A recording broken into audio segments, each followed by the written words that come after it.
Հայրիկ ջան, քիչ անց այստեղ Փաշինյանի քարոզարշավն է մեկնարկելու, եկել եք իրեն աջակցելու։ Անպայման։ Ինչու եք ինձ իրեն աջակցում։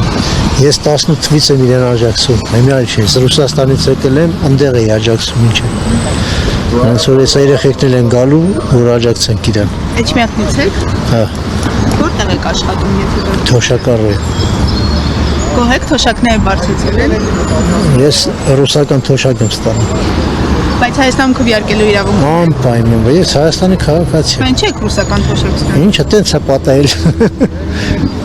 Երկհաղաքացի եք։ Հա։ Այո։ Իսկ Փաշինյանից բացի 19 քաղաքական ուժ է մասնակցում, այլ տեխնատուներ կանդիդատում եք։ Դրանց դարդից են փախե գնացել Ռուսաստան էլի։ Հա։ Դրանց երեսից են գնացել։ Քոչարյանի, Սերժի, այս մնացած Որոշեմ փախանք էլի գնացինք, չէին թողում աշխատել այստեղ։ Ես գործեր էի անում, բայց չէին թողում։ Գալիս էի րոպեն մեկ տանում են ՕԲԽ, ես տանում են այստեղ, տանում են այնտեղ, դոլար տուր, էս տուր, այն տուր, դրա համար թողում գնացինք։ Այդ Շնորհակալ եմ։